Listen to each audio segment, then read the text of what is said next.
మంత్రుల శాఖల కేటాయింపుపై కాసేపట్లో స్పష్టత రానుంది. తిరుపతి పర్యటన ముగిసిన తర్వాత సచివాలయంలో సీఎంగా బాధ్యతలు చేపట్టారు చంద్రబాబు. 5 కీలక అంశాలపై సంతకాలు చేశారు ఆయన. అనంతరం శాఖల కేటాయింపుపై తుది కసరత్తు చేయనున్నారు సీఎం చంద్రబాబు. జనసేనకు ఏ శాఖలు లభిస్తాయి అనే దానిపై ఆసక్తికర చర్చ జరుగుతోంది. జనసేనకు పంచాయతీరాజ్, గ్రామీణాభివృద్ధి, పౌర సరఫరాలు, టూరిజం శాఖలు దక్కే ఛాన్స్ ఉంది. ఇక ఆర్థికం, రెవెన్యూ వంటి శాఖలు పయ్యావుల, ఆనం రామనారాయణ రెడ్డి, మైనార్టీ శాఖ ఎన్ఎండి ఫరూక్కి, గుమ్మడి సంధ్యారానికి గిరిజన సంక్షేమం కేటాయించే ఛాన్స్ ఉంది.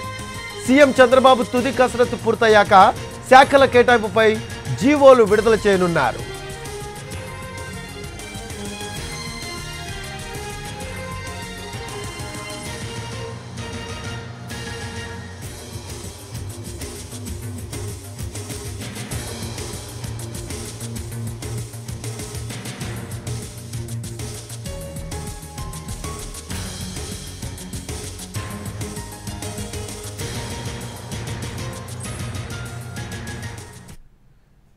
మంత్రుల శాఖల కేటాయింపుపై కాసేపట్లో స్పష్టత రానుంది.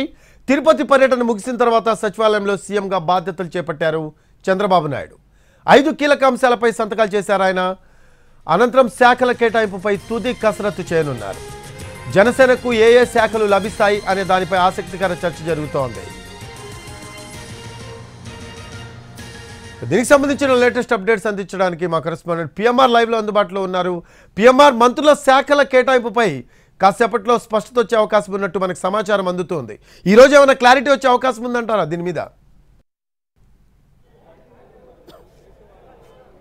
మనకు వస్తున్న సమాచారం మేరకు రఫీ, ఈరోజు రాత్రికి కొంత మంత్రుల శాఖలకు సంబంధించిన వ్యవహారం మీద కొంత క్లారిటీ వచ్చే అవకాశం కనిపిస్తుంది.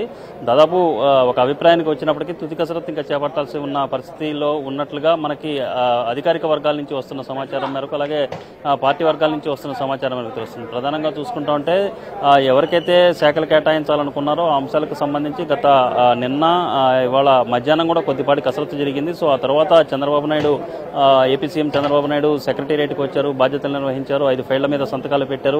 సో ఈ నేపథ్యంలో ఈ తర్వాత ప్రస్తుతం ఐఏఎస్లు, ఐపీఎస్లు, ఉన్నతాధికారులు ఎవరైతే ఉంటారో వాళ్ళందరితో కూడా సమావేశం అవుతున్నారు. సో తొలిసారి ఈ సమావేశం జరుగుతోంది. అలాగే ఉద్యోగులతో కూడా భేటీ అయ్యే, ఇంటరాక్షన్ అయ్యే అవకాశం కనిపిస్తుంది. సో ఈ నేపథ్యంలో ఈ కార్యక్రమం, ఈ తతంగం ముగిసిన తర్వాత చంద్రబాబు నాయుడు ఇంటికి వెళతారు. సో అక్కడ మళ్ళీ తుది కసరత్తు జరిపిన మీదట శాఖలకు సంబంధించిన క్లారిటీ, ఎవరెవరికి ఏ పోర్ట్ఫోలియోస్ ఇస్తామన్న అంశానికి సంబంధించిన క్లారిటీ వచ్చే అవకాశం ఉన్నట్టుగా తెలుస్తుంది. ఈ రాత్రికి జీవోలు విడుదల చేసే ఛాన్స్ కూడా ఉందనేది మనకి అఫీషియల్ సోర్సెస్ నుంచి వస్తున్న సమాచారం రఫీ. సో ఈ నేపథ్యంలో జనసేన పార్టీకి ఏ శాఖలు కేటాయిస్తారనేది మనం ఉదయం నుంచి చెప్తానే ఉన్నాం.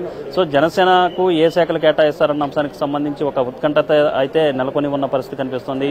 సో జనసేన పార్టీ ఈ ప్రభుత్వం ఏర్పాటులో చాలా కీలకంగా వ్యవహరించిన నేపథ్యంలో ఆ పార్టీ అధినేత పవన్ కళ్యాణ్ ప్రభుత్వంలో చేరబోతున్నారు, డిప్యూటీ సీఎం కాబోతున్నారు. సో ఈ క్రమంలో ఆయనకి ఎటువంటి శాఖలు కేటాయిస్తారు, ఎటువంటి శాఖలను జనసేన అడిగింది అన్నది కూడా ఇక్కడ చర్చనీయాంశమైన వ్యవహారంగా మారింది. సో ఈ నేపథ్యంలో మనకు వస్తున్న సమాచారం మేరకైతే జనసేన అధినేత పవన్ కళ్యాణ్కి పంచాయతీరాజ్ అండ్ రూరల్ డెవలప్మెంట్ ఈ శాఖలను కేటాయించే అవకాశం కనిపిస్తుంది. దీంతో పాటుగా నాదెండ్ల మనోహర్కి పౌర సరఫరాల శాఖను కేటాయించే అవకాశం ఉన్నట్లుగా మనకు వస్తున్న ఫీలర్స్ ప్రకారం వస్తున్న సమాచారం మేరకు తెలుస్తుంది.